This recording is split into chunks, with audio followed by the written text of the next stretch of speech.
esse homem de Deus que está aqui. Glória a Deus. Pastor Jefferson, eu conheci também hoje.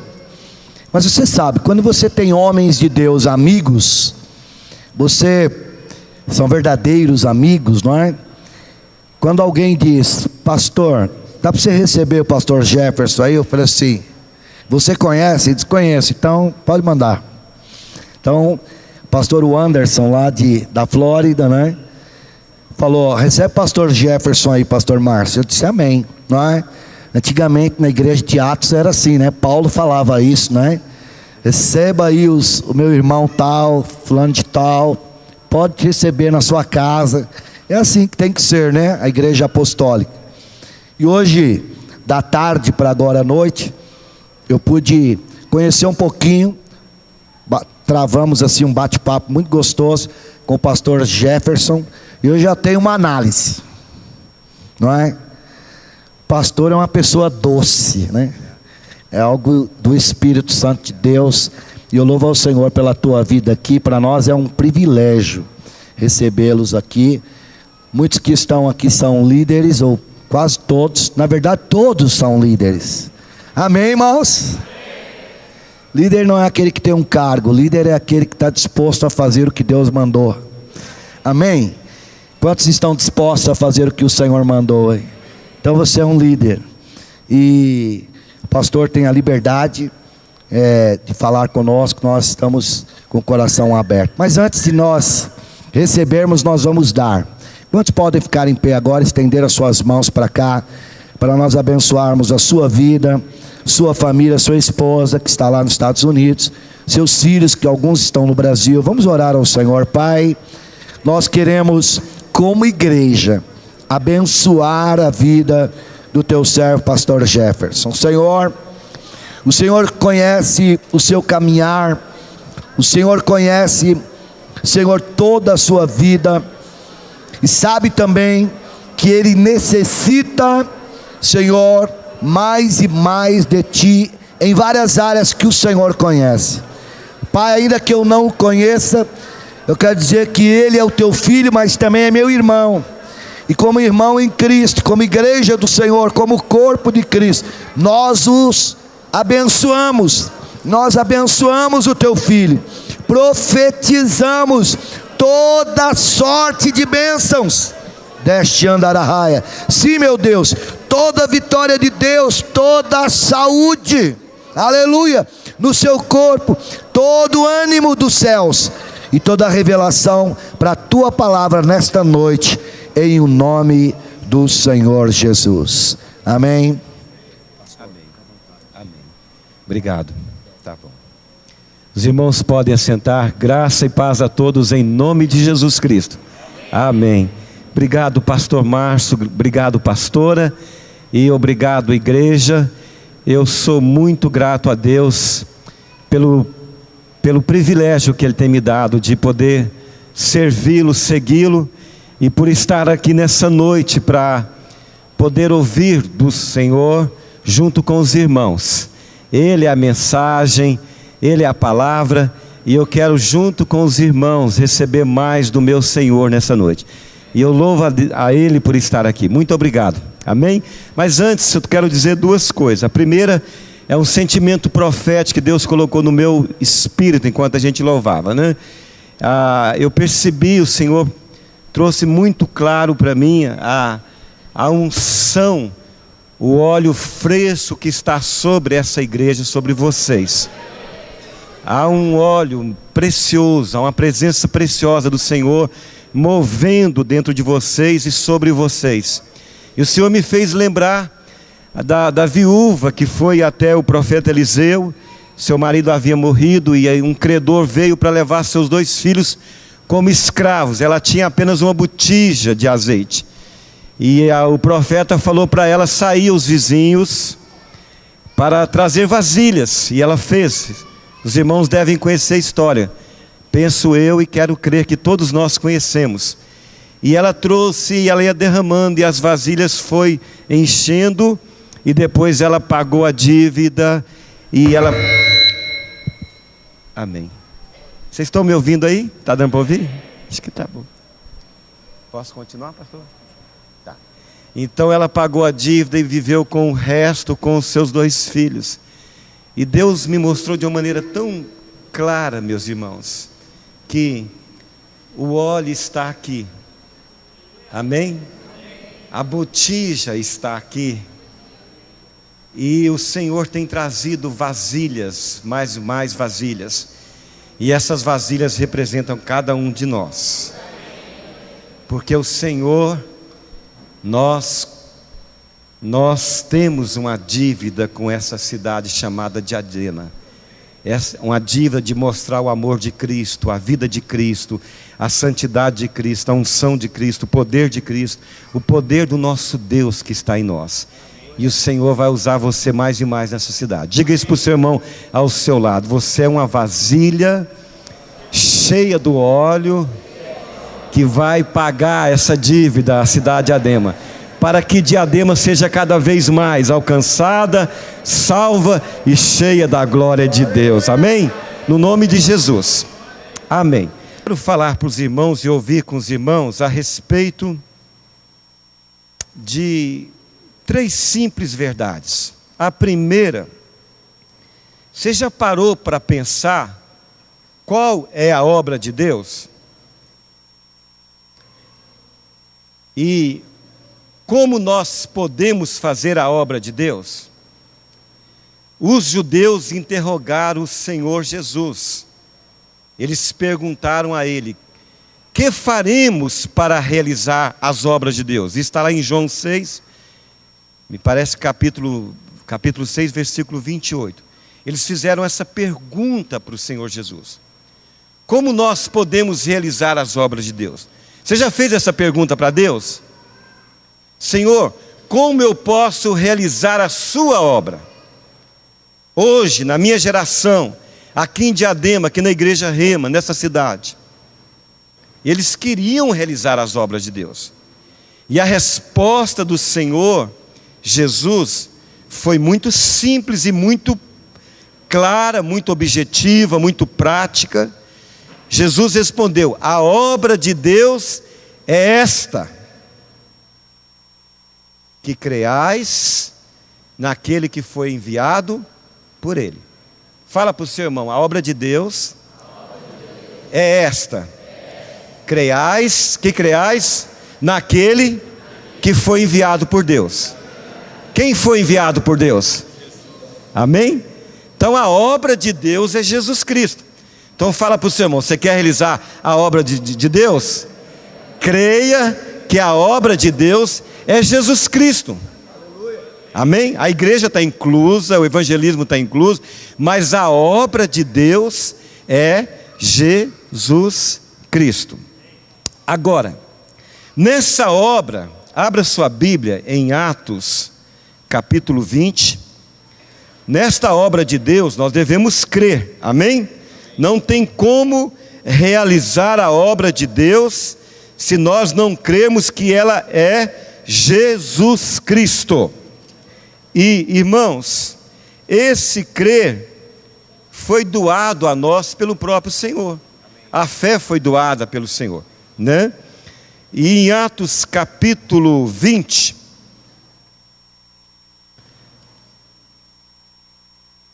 Paulo diz algo muito importante aqui. Mas antes de ler esse versículo em Atos 20, Paulo também disse lá em Éfeso, no capítulo 2, versículo acho que 10, ele falou que nós somos feituras de Deus, criados em Cristo Jesus. Amém, meus irmãos? Para as boas obras que de antemão Ele preparou para nós andarmos nelas hoje, tá certo? Nós fomos criados em Cristo, e as obras de Deus em Cristo Jesus, a obra dele é Jesus Cristo, e as obras dele para a igreja, para nós, em Cristo, já foram preparadas de antemão, para nós andarmos nelas hoje. Como nós precisamos ter olhos para ver, ouvidos para ouvir, coração espiritual para compreender aquilo que já foi feito, irmãos. O que acontece na terra já aconteceu no céu. Sabia disso? As realidades que experimentamos na terra como obra de Deus, como algo espiritual, já teve o seu acontecimento no céu. Nosso Senhor mesmo nos ensinou a orar de que modo? Seja feita a tua vontade na terra como é no céu. Amém? Então, tudo que nós fazemos em Deus, em Cristo, já aconteceu. Já foi preparado de antemão. Certo?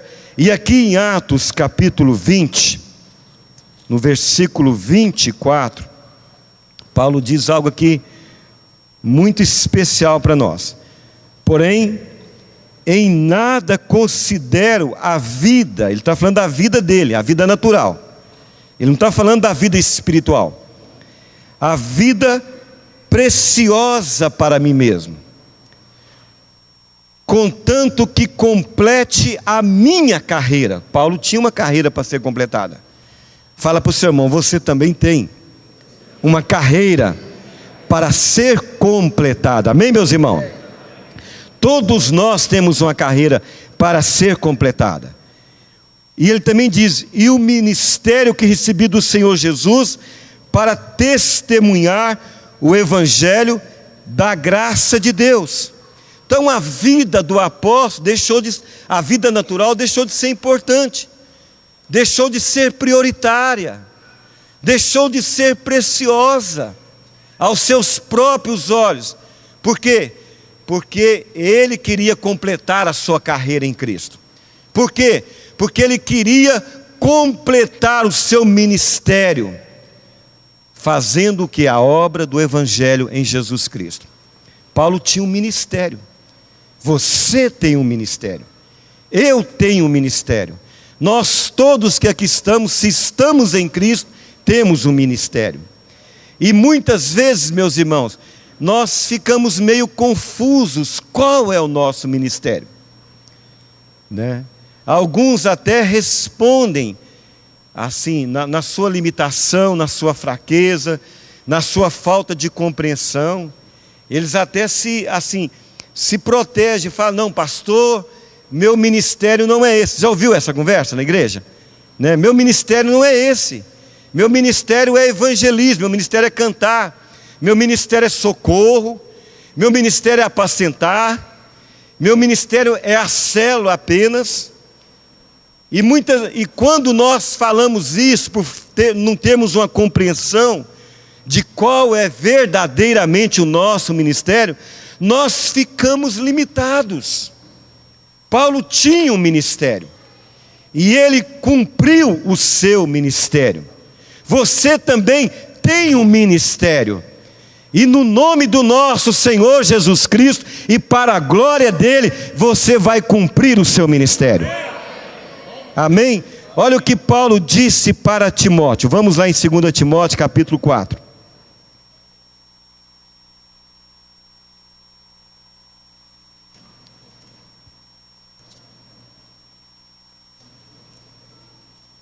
Segunda Timóteo 4, versículo...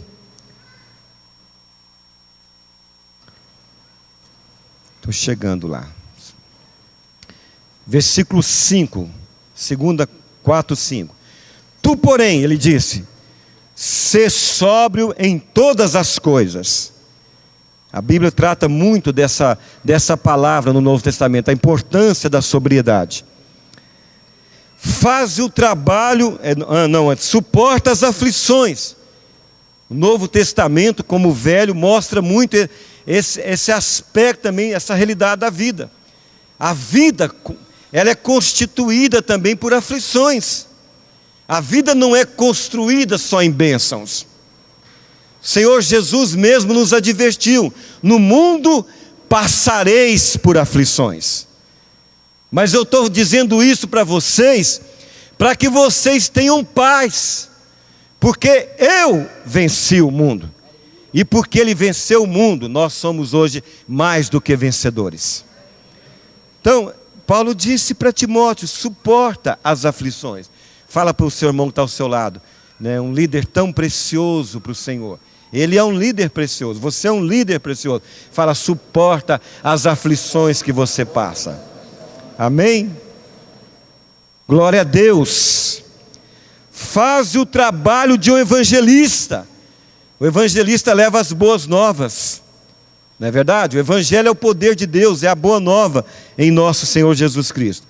Cumpre cabalmente o teu ministério.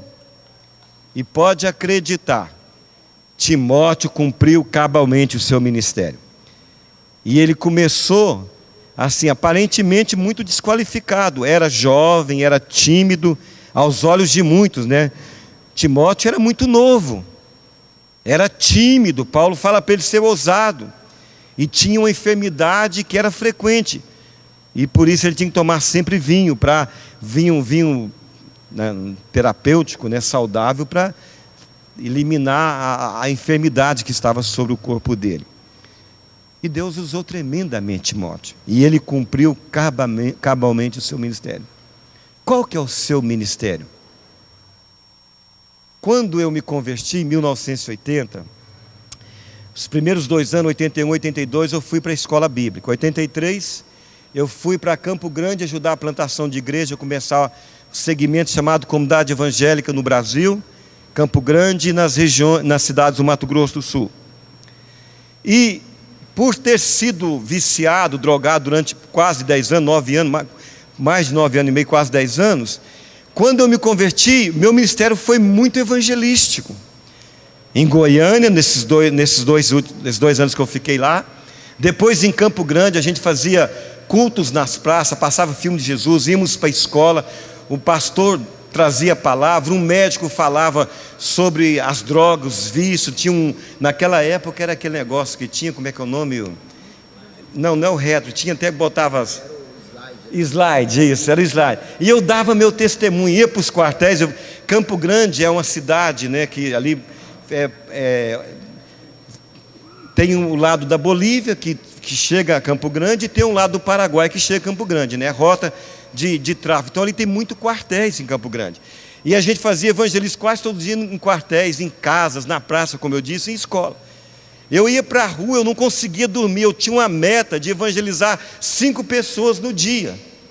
Então eu falava, e graças a Deus, porque Deus tem resgatado isso em mim. Eu venho aqui, eu estou num restaurante, eu procuro falar de Jesus. Eu vou em outro lugar, eu aproveito uma oportunidade, todas as oportunidades eu tenho procurado trazer o evangelho naquele assunto, tá certo?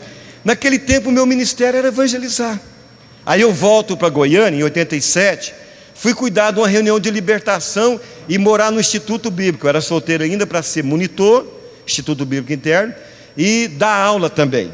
Mas meu ministério se tornou um ministério de cura e libertação. O culto da terça-feira eu era responsável.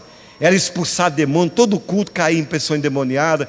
De noite eu estava lá dormindo, o telefone tocava, né? E falava, vem aqui, vou passar aí para te pegar, tem uma pessoa possessa em tal lugar. Era só expulsar demônio, libertação, libertação, libertação, né? Casei em 89, fiquei mais um ano em Goiânia, depois fui para Campo Grande, a Ribeirão Preto pastorear, começar uma igreja. Aí meu ministério foi mudando, foi mais pastoreamento. Teve um tempo que líderes que tinham um problema no casamento, passava 6 meses lá em Ribeirão, o nosso líder principal, outros líderes mandavam para ficar com a gente lá. Depois de um tempo, passei a dar mais ênfase no ministério de mestre, de ensino, de profecia, né? O ensino profético. Mas qual que é o meu ministério e qual que é o seu ministério? Sabe qual é o seu ministério? E sabe qual é o meu ministério? O seu ministério é Cristo. O meu ministério é Cristo.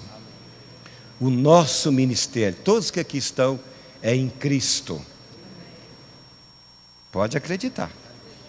Agora, o nosso ministério em Cristo, ele tem muitas funções, tem muitos dons. Sim ou não? Não há riquezas insondáveis em Cristo? Paulo falou, a mim, o mínimo de todos os santos, foi-me dada essa graça de anunciar aos gentios né? O evangelho das riquezas insondáveis em Cristo. Há riquezas insondáveis. Tá certo? Amém.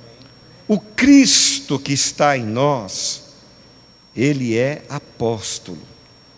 Vocês concordam comigo? Amém. Sim ou não? Sim. Ele foi enviado pelo Pai.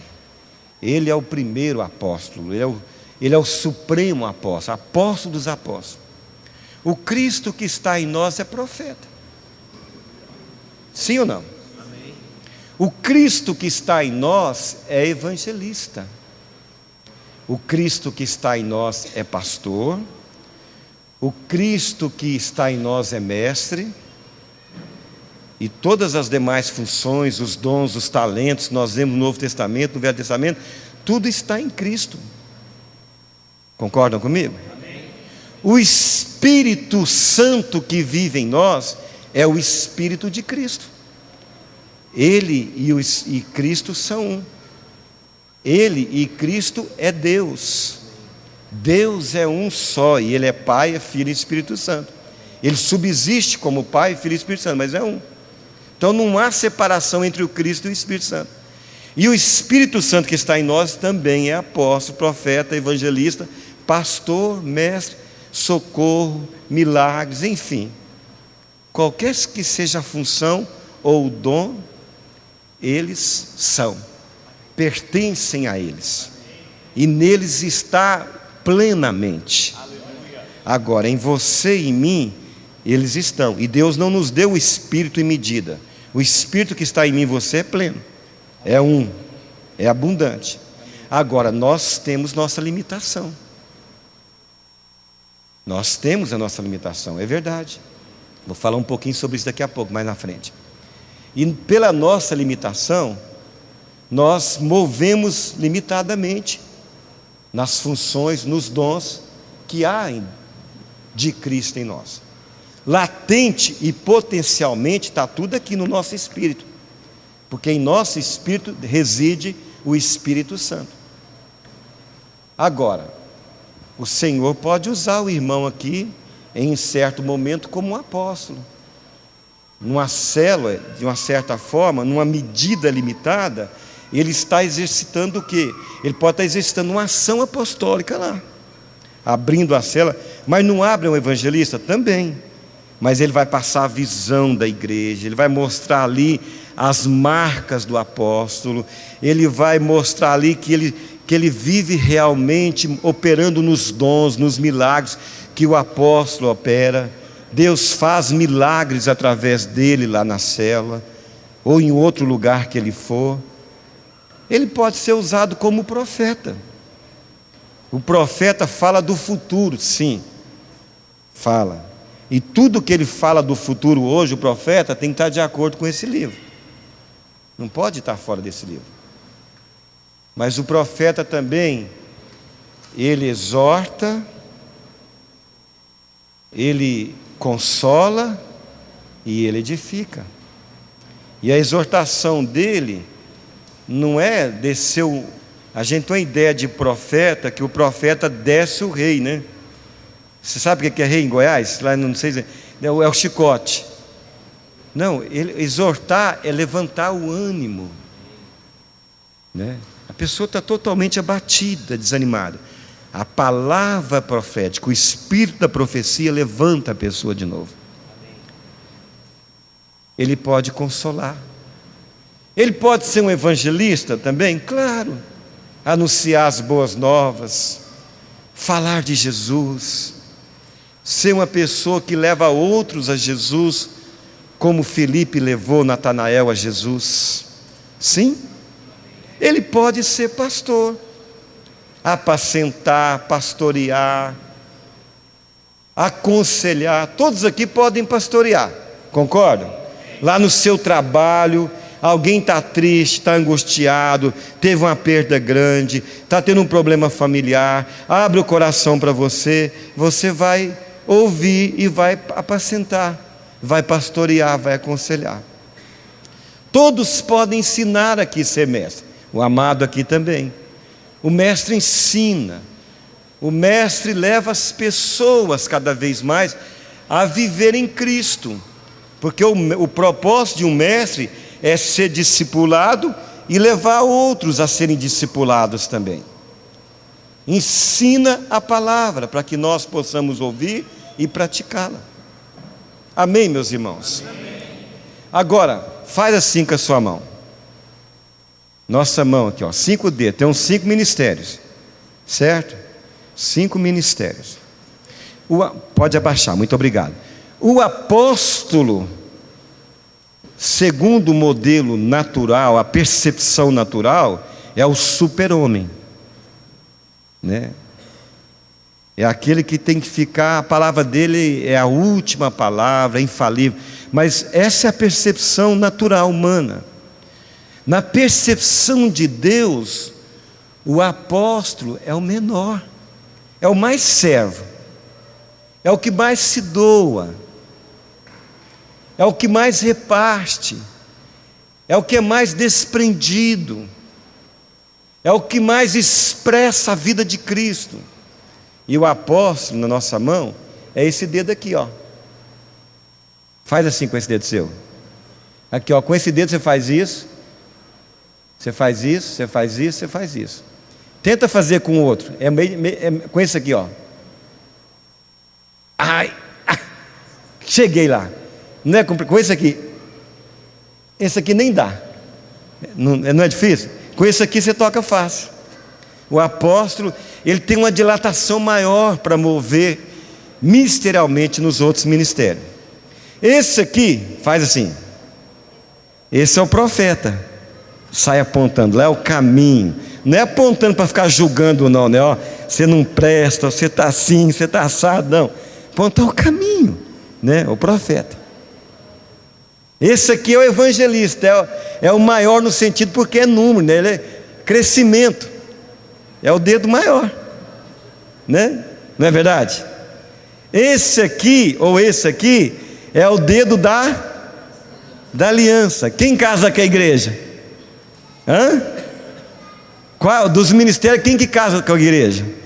Que fica chorando o tempo todo com os que choram, que está ali sempre cuidando. É o pastor, não é? Esse aqui é o pastor. E esse aqui é o mestre. Por quê? Esse dedinho aqui é o dedinho. O mestre, o que ele faz? Ele cavuca. Ele fica mexendo, procurando. Tem alguma coisa aqui, Senhor, não estou entendendo. Fala comigo. Fica cavucando. Não é com esse dedo aqui que a gente faz as coisas também feias? Faz assim, né? Não é?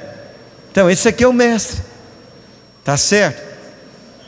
Então o nosso ministério é Cristo. Nós precisamos, o nosso sacerdócio é em Cristo. Amém? O nosso ministério profético é em Cristo. Nós movemos nos dons espirituais em Cristo. E aí a gente tem que esquecer que não, pastor, não posso fazer isso porque esse não é o meu ministério. Nosso ministério é em Cristo. Fala para o seu irmão, deixa o Espírito Santo te usar, né? Com liberdade, não é verdade? Deixa ele te usar. Se ele quer te usar como profeta, glória a Deus. Se ele quer te usar como apóstolo, aleluia. Se ele quer te usar como evangelista, louvado seja o nome do Senhor. Deixa ele te usar para a glória de Deus. Agora, é verdade que uns vão ter mais ênfase em alguns ministérios específicos. Por exemplo, o irmão aqui talvez vai ser mais apóstolo. A irmã aqui talvez vai ser mais evangelista. A outra aqui vai ser mais profética. Ele vai ser mais mestre e ela vai ser mais pastor. Na igreja eles movem com mais liberdade nesses ministérios. Mas isso também não quer dizer porque que ela é pastora, mestre, ela não pode pastorear, não pode profetizar.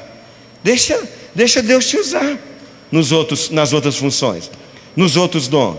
Ele como mestre não quer dizer, agora eu sou mestre, eu não vou mais evangelizar, não vou mexer com o céu e sair fazendo evangelismo. Não, deixa Deus usar, porque o nosso ministério é Cristo. Amém, meus irmãos? Precisamos entender isso. Agora, meus irmãos, presta atenção. Se o nosso ministério é Cristo, as palavras têm que ser de Cristo. Isso aqui. Isso aqui. Eles responderam. E agora nós vamos ter oportunidade para todos nós respondermos. Se o nosso ministério é Cristo, as palavras têm que ser de Cristo. Amém? Fala para o seu irmão. Se o seu ministério é Cristo, suas palavras têm que ser em Cristo ou de Cristo. Se o nosso ministério é Cristo, as obras têm que ser de... Ficou tímido. Alguns ficou meio inseguro, talvez dizer. De novo, vamos lá. Se o nosso ministério é Cristo, as nossas obras são de Cristo. Não pode ser minha, nem sua, nem da igreja.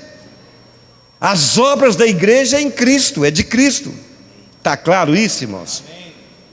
Se o nosso ministério é Cristo, então qual é a vida que é apresentada na igreja e ao mundo? É a nossa vida própria ou é a vida de Cristo? A vida de Cristo.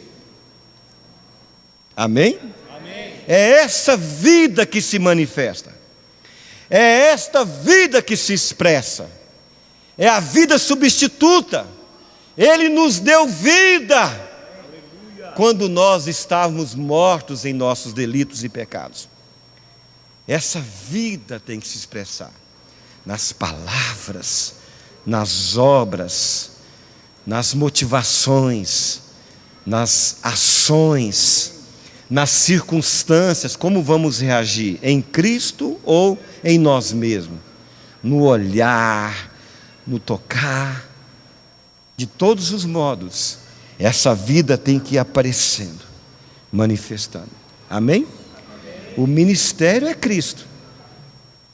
E o Espírito Santo está em nós. Aqui, ó, nosso espírito. E é aqui no nosso espírito que Ele fala conosco.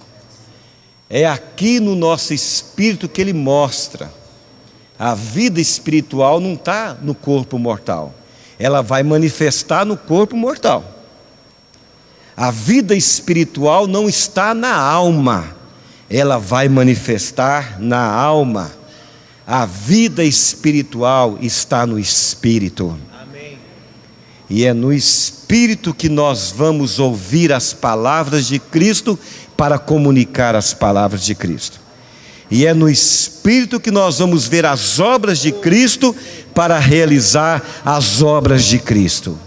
É no Espírito que o Espírito Santo começa a obra interior em nós, para a formação de Cristo, para que Ele apareça em nossa alma, em nosso corpo mortal, em todo o nosso ser. Amém.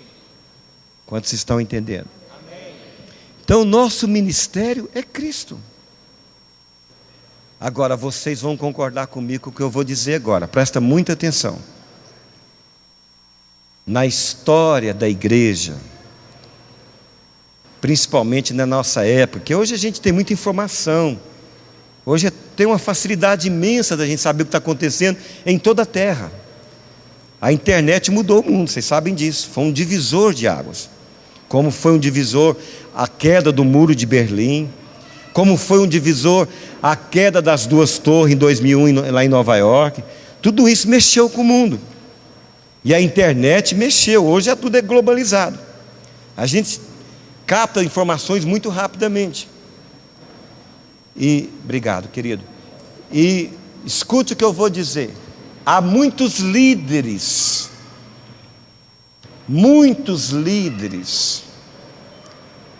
que estão fazendo, nós mesmos estamos correndo o risco de estar fazendo muitas coisas em nós mesmos.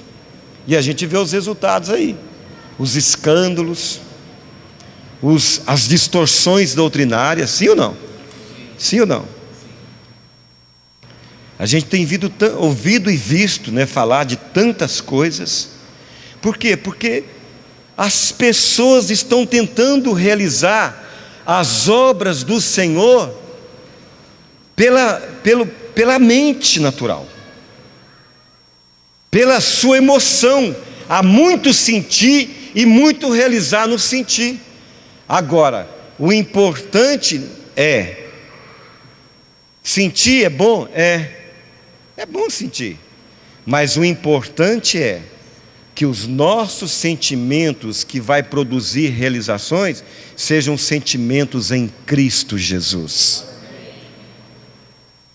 É muito bom usar a mente, claro que sim, mas todo projeto que passa pela nossa mente, para a liderança, para realizarmos a obra espiritual, tem que ser em Cristo, meus irmãos. Lá no Éden, presta atenção, Deus é infinito, vocês concordam comigo? Deus é eterno, concordam comigo? Deus é amor, vocês concordam comigo? Deus é sabedoria, é conhecimento. Deus é um ser livre, Ele não tem que prestar conta para ninguém, vocês concordam comigo? Ele tem vontade, Ele quer fazer algo, Ele faz, e tudo que Ele faz é bom e perfeito, amém? Deus pegou do seu infinito amor e colocou uma porção finita no homem. O homem sentiu lá desde o Éden, se expressa o seu sentimento, o seu amor. Deus colocou da sua infinita inteligência, sabedoria, conhecimento, uma porção finita no homem. O homem pensa, cria. Nós estamos no século 21. Avião, tanta coisa acontecendo que o homem cria, não é verdade? Isso aí é algo finito da capacidade de Deus. Deus colocou uma parte finita também da sua vontade, do seu ser de liberdade, livre-arbítrio, no homem, está certo? E o homem, com a queda dele lá no Éden, ter comido o fruto do conhecimento do bem e do mal, e não poder comer da árvore da vida, né? Ficou lá os querubins, a mente humana natural, a emoção natural e a vontade natural se tornou independente de Deus. Sim ou não? Sim. Se tornou algo que produz para o homem mesmo, que exalta o próprio homem, ao invés de produzir para Deus e exaltar o próprio Deus. Então, meus irmãos, nós precisamos muito ouvir o Espírito no nosso interior. Precisamos ver o que o Espírito Santo mostra no nosso interior. E precisamos dar liberdade a Ele para levantar o homem espiritual em nós, que é Cristo. Porque o ministério é Ele, a obra é Ele. E quando isso não acontece, sabe o que vai acontecer conosco? E tem acontecido? Muitos estão ficando cansados na obra do Senhor. Muitos estão ficando desanimados com a obra do Senhor. E outros têm abandonado a obra do Senhor.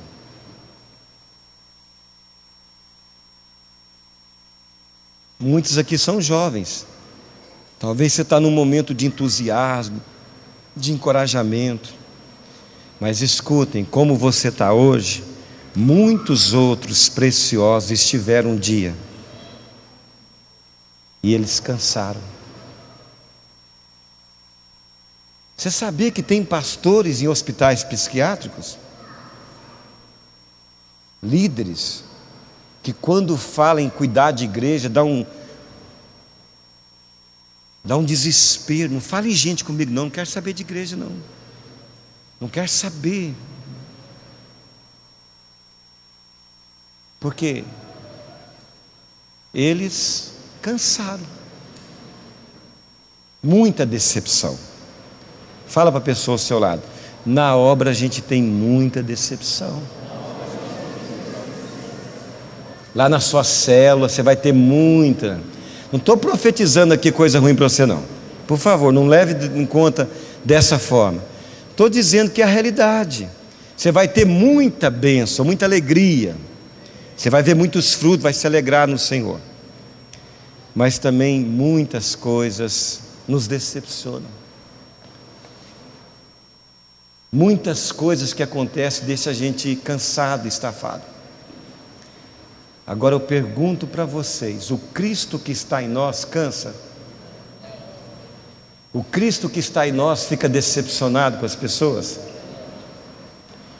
O Cristo que está em nós desiste das pessoas? O Cristo que está em nós desiste de prosseguir para o alvo que o Senhor determinou para ele? Não diz.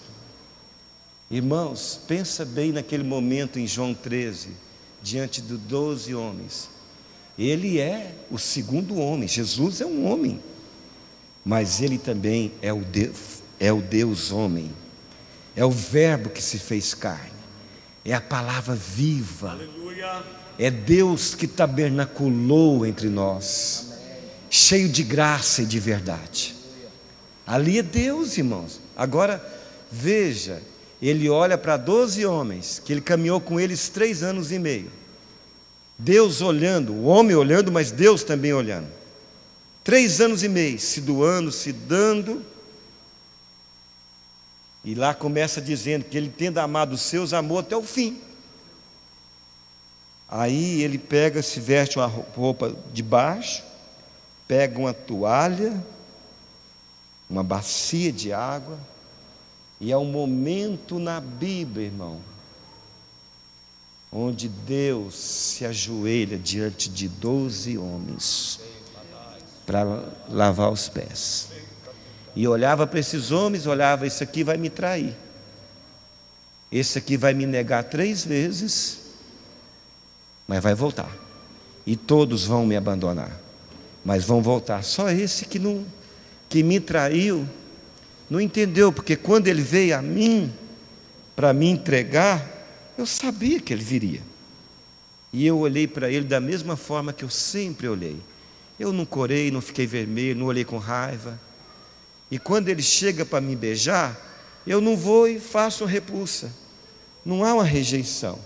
Eu permito amorosamente ele me beijar. E digo: amigo, porque você veio. É o momento que Deus se ajoelha diante dos homens.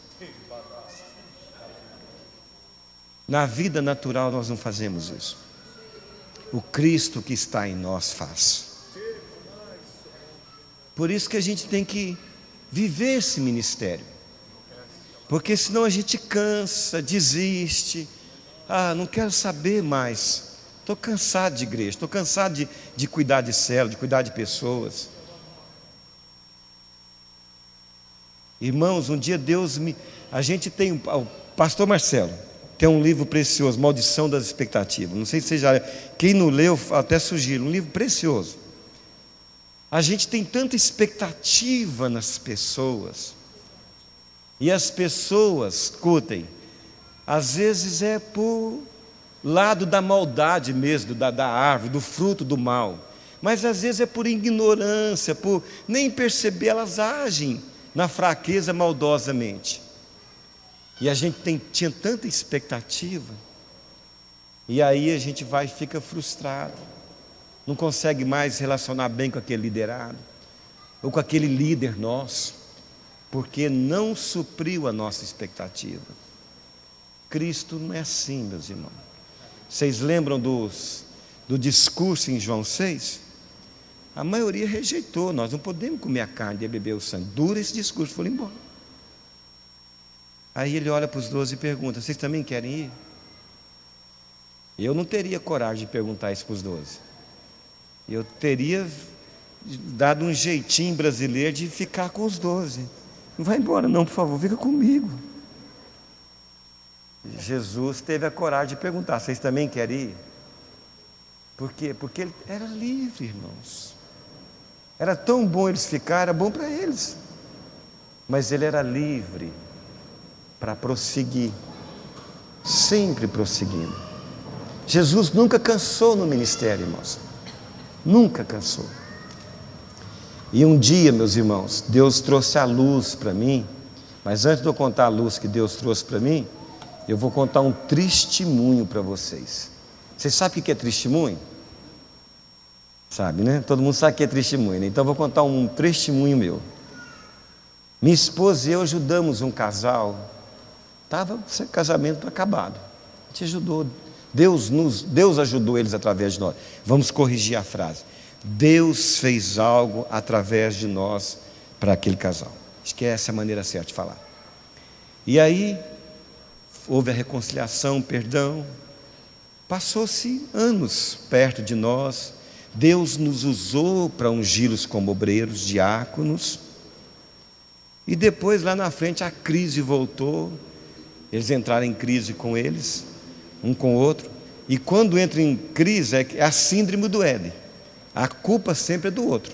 É dela, é dele, é do pastor, é de Deus.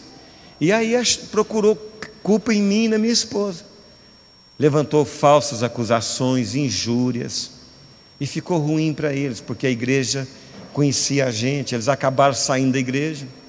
Passou-se mais alguns anos. Eles se separaram. E ela chegou lá em casa, um sábado à noite, para conversar com a minha esposa. Que minha esposa é pastora e é psicóloga cristã. E trabalha desde a década de 80 na área de crescimento emocional, daquelas questões de cura interior, que tem um lado muito bonito, mas tem um lado também que a gente tem que ter muito cuidado, porque senão fortalece muito a alma e sufoca a vida espiritual, né? E aí o que aconteceu? Ela foi lá em casa sábado à noite e começou a conversar com a minha esposa. A hora que ela chegou, eu já recebi ela, não foi como eu recebia das outras vezes, com um sorriso, com um abraço, né? Olhar, e que bom você veio, né? Dar um beijo.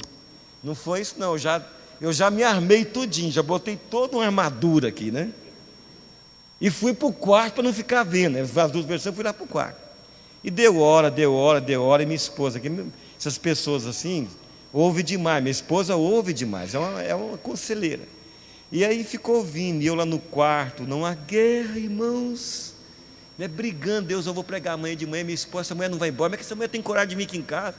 Como é que essa mulher tem coragem de nos procurar, depois de tudo que ela fez, o marido dela fez? E o sangue ia subindo, né, os nervos, né, aquela turbulência. Quando foi no início da madrugada, a mulher foi embora.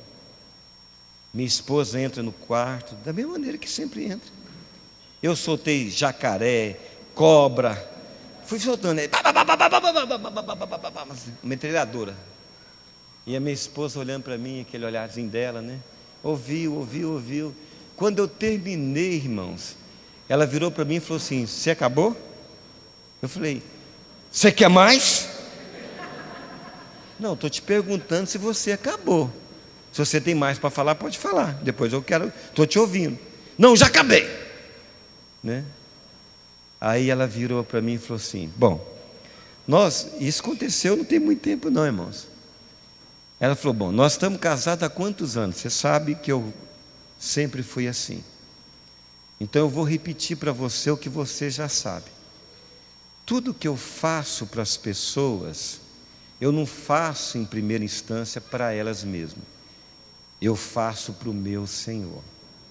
E tudo que eu faço para as pessoas, eu não espero nenhuma recompensa delas, porque a minha recompensa eu já recebi, é o Senhor.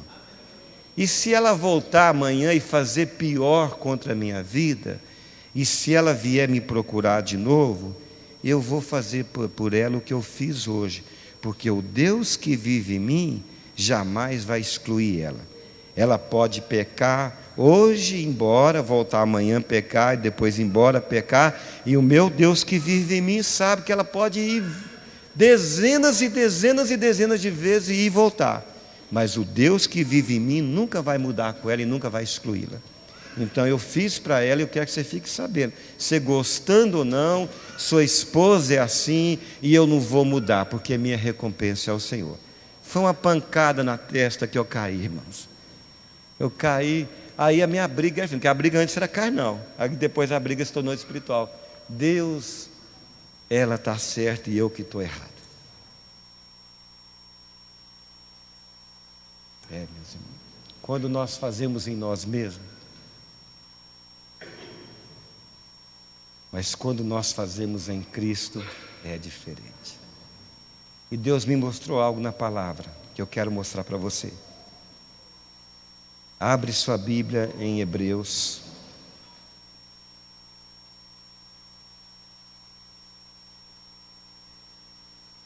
Capítulo 4. Hoje, como é uma reunião para líder, eu estou estendendo um pouquinho, mas o pastor, o apóstolo está aqui. Se ele der um toque para mim aqui, eu paro na hora, viu?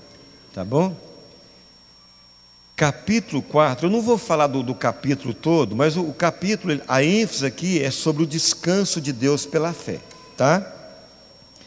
Mas no versículo, ele vem falando do descanso de Deus no sábado. Deus criou o mundo 6 dias e depois no 7º dia descansou. Deus não ficou cansado, tá, irmãos? Entenda isso, porque Deus não pode cansar, Ele é Deus. Mas aqui Ele está mostrando uma verdade, Ele está mostrando algo para nós compreendermos. Depois houve um descanso falado para Josué, e depois um descanso falado em outro tempo para Davi. E aí depois fala no versículo 9 que ainda resta um repouso para o povo de Deus. Tem um descanso no futuro? Tem. O Senhor disse para Daniel, no último versículo do capítulo 12 do livro dele: tu, porém, Daniel, segue o teu caminho até o fim. Já tinha 92, 94 anos, mas ainda tinha uma caminhada na Babilônia, porque você vai descansar. Ele ia descansar, ele morreu. Tem esse aspecto do descanso, quando a gente deixa esse corpo. E você vai levantar nos últimos dias para possuir sua herança. Deus falou isso para Daniel, através do anjo. Então há um repouso para o povo de Deus no futuro, sim. Mas há um repouso de Deus para o presente também. Agora, olhe esse versículo 10. Que o Senhor abra seus olhos espirituais para ver essa verdade. Porque aquele que entrou no descanso de Deus, a hora que for aquele, fala seu nome. Porque, quando você está lendo aí agora, porque aí você fala seu nome no aquele que entrou no descanso de Deus. Aí você vai de novo também, o seu nome, ele, é você. Ele mesmo descansou de suas obras, como Deus das suas. Então, se você entrou no descanso de Deus, se eu entrei, nós descansamos das nossas obras. Nós não temos mais obras, porque as obras nos cansam, como Deus descansou das suas. Lá na cruz ele disse a última frase das 7 importantes: está consumado. Não tem mais nada que fazer. Ele fez tudo o que tinha que fazer. Ele reconciliou o homem com Deus, ele venceu o diabo, ele venceu os principados, as potestades, ele venceu a morte, ele reconciliou as coisas que há no céu, as coisas na terra. Nós não temos dimensão da obra da cruz, só veremos ela de uma maneira plena, clara, na eternidade. A importância da obra da cruz. A cruz está em toda a Bíblia, no Velho Testamento. Desde lá, no Éden, na queda.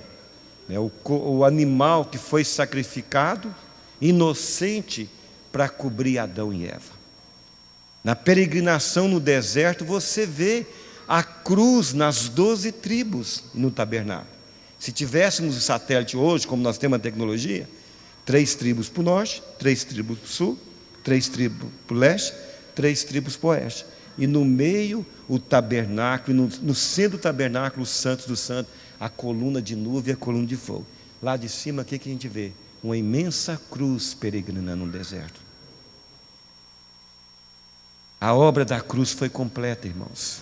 Deus descansou de suas obras. E aquele que entrou no descanso de Deus, também descansa das suas obras, como Deus descansou das suas. O sábado foi dado para os judeus como lei, para eles descansarem. Sabe quem é o sábado no sentido espiritual? É Jesus Cristo. É só em Jesus Cristo nós temos descanso. O nosso descanso é Cristo, irmãos. Quando você entra no descanso de Deus, e aqui tem duas verdades preciosas para entrar nesse descanso. Então vamos falar sobre elas. Quando você e eu entramos nesse descanso, que é Cristo, nós não temos mais obras. Nossas obras se tornam as obras de Cristo. Nós paramos de trabalhar. O trabalhar nos deixa ansiosos, nos deixa agitados, nos deixa, muitas vezes, carnais, porque a gente quer fazer algo e fica até comparando o que os outros estão fazendo e o que nós estamos fazendo. Nos deixa soberbos. O trabalho, queridos, traz muita perturbação em nós quando nós trabalhamos em nós mesmos. Mas quando nós trabalhamos em Cristo, nós estamos descansados, totalmente descansados.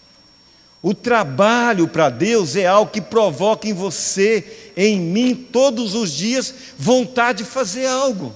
Sabe por quê? Porque Deus fez tudo por nós, faz tanto por nós. Cada dia as misericórdias dele se renova, o amor dele por nós não tem fim. Deus faz tanto por nós que nós queremos retribuir a Deus o que ele faz por nós.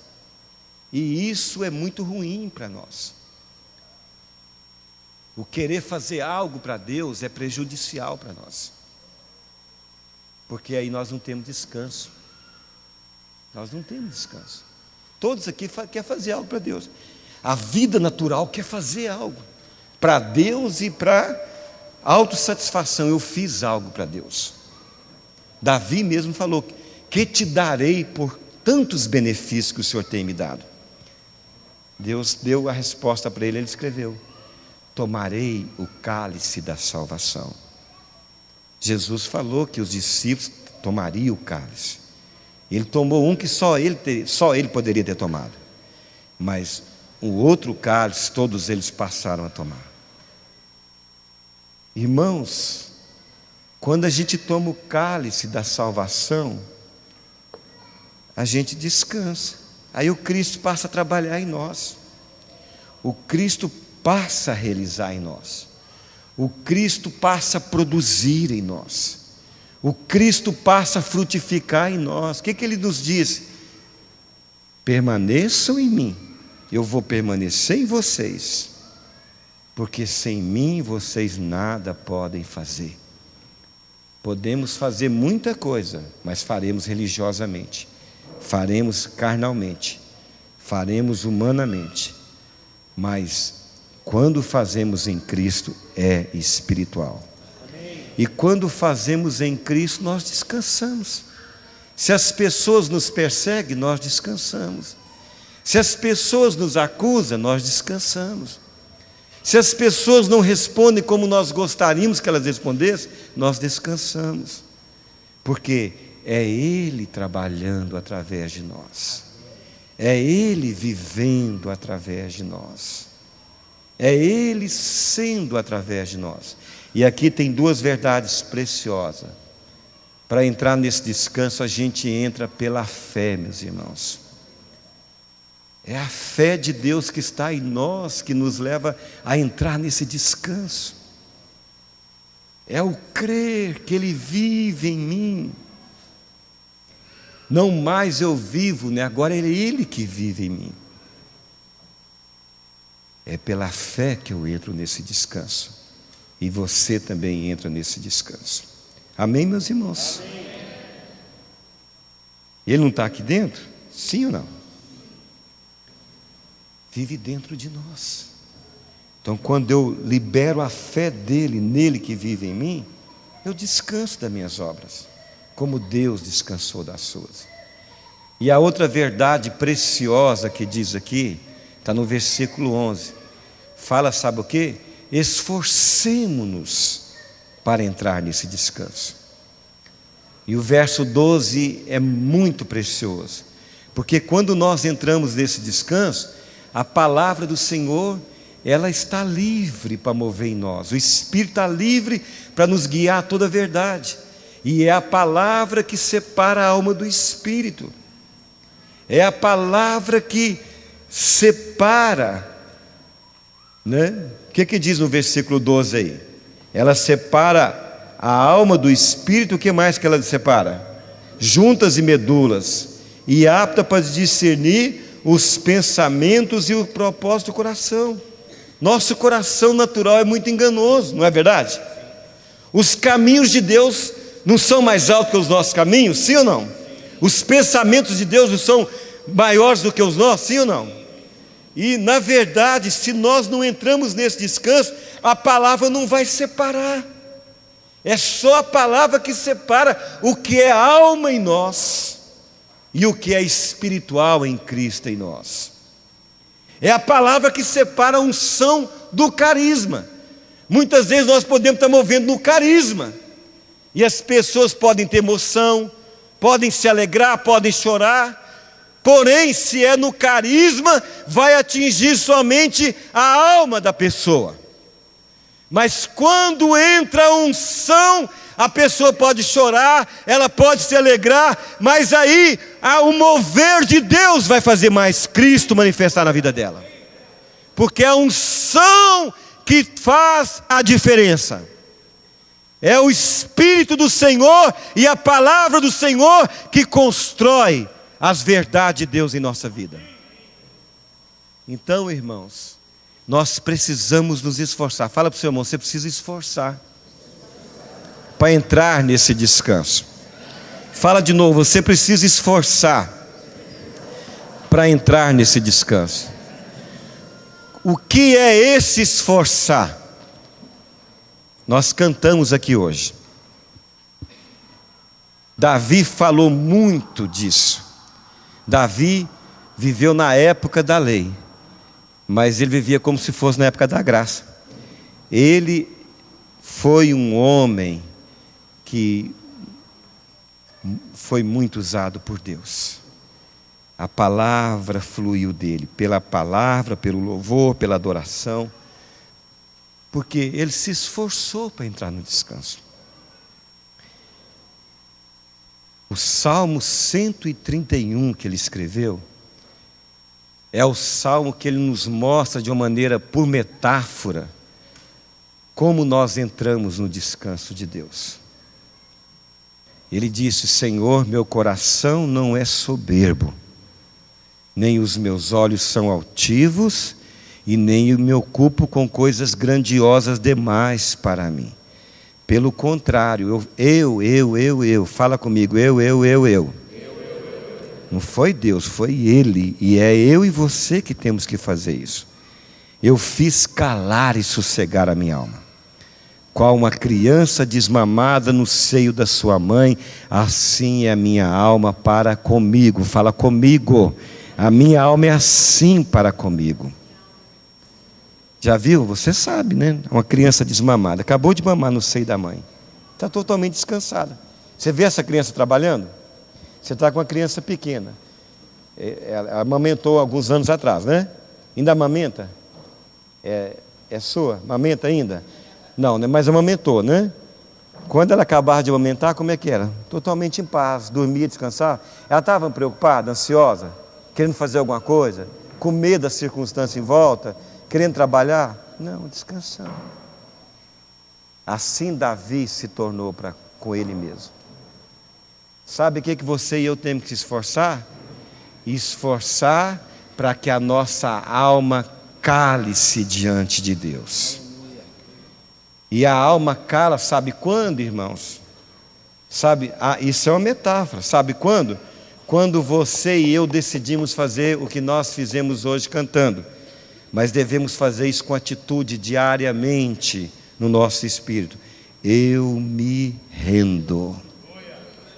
Eu me entrego, eu me prostro, eu me abandono, eu me renuncio, eu estou prostrado, totalmente entregue, abandonado em ti. A minha alma é muito agitada, minha mente fala, pensa, grita, minha emoção sente, fala, grita, minha vontade é cheia de desejo de querer, e muitos deles são contrários ao teu querer. Então minha alma aquele negócio que sai fogo, me chama que é a montanha, um vulcão. É um vulcão que está sempre fervendo, querendo sair para fora, querendo ocupar a minha vida, sufocar a vida espiritual. Mas eu digo, alma, cala-te. Cala-te mente, cala-te emoção, cala-te vontade. Você não vai falar, você vai aquietar e prostrar diante de Deus, porque você não é Deus, só Ele é Deus de eternidade a eternidade. Ele é Deus, é Ele que é a minha obra, é Ele que vai fazer o trabalho em mim, através de mim. Então cala-te, alma. Tem que ter esse esforço, esforçar para se prostrar, porque nossa tendência natural é ficar em pé, irmãos. O homem ficou em pé diante de Deus, e o Deus ajoelhou diante do homem, para trazer o homem de volta. Nós temos que se posicionar. A posição do homem que descansa é prostrado.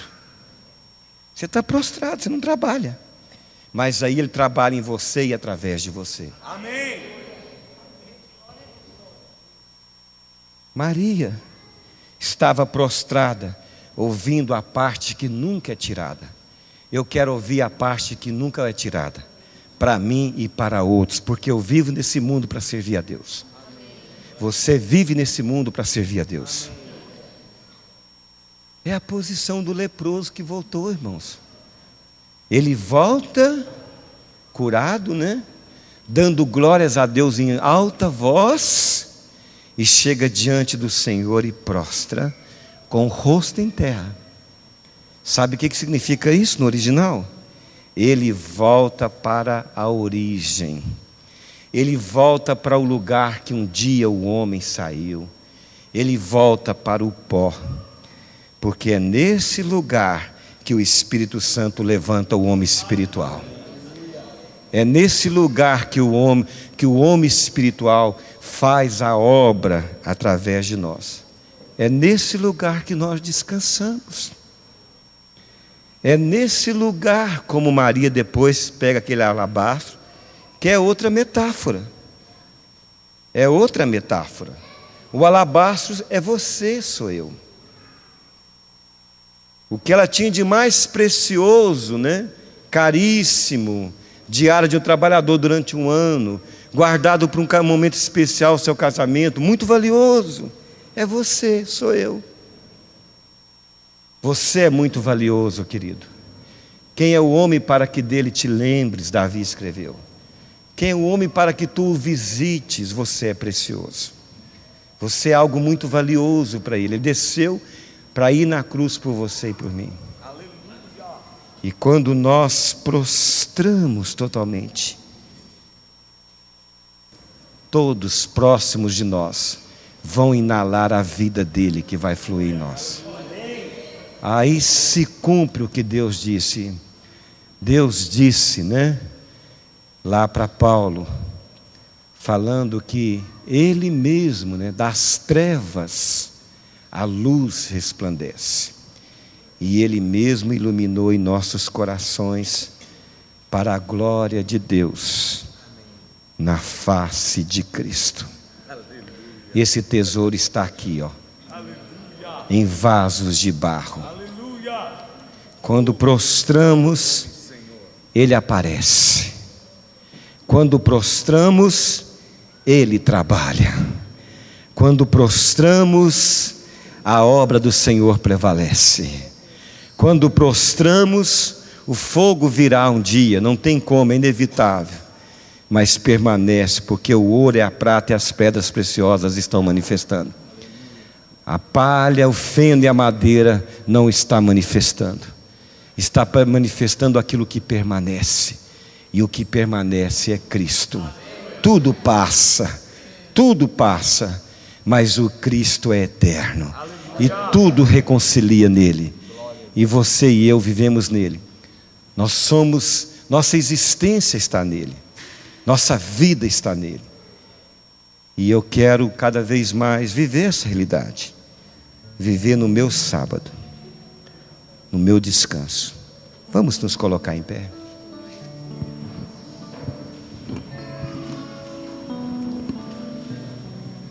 Feche seus olhos.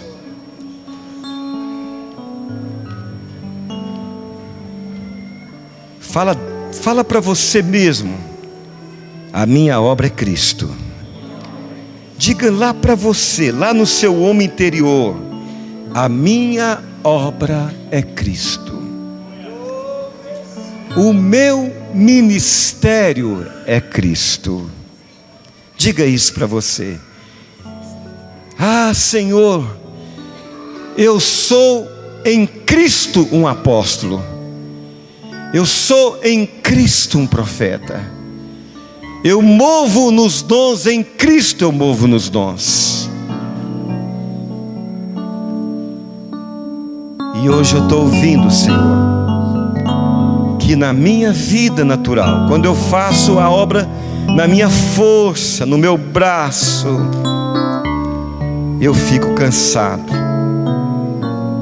Eu penso em desistir. Mas quando eu descanso nele, e quando Cristo trabalha em mim através de mim, eu prossigo, e como Paulo Timóteo, eu cumpro cabalmente o meu ministério. E eu sou um daqueles que não vai parar no meio do caminho. E eu sou um daqueles que não olha para trás.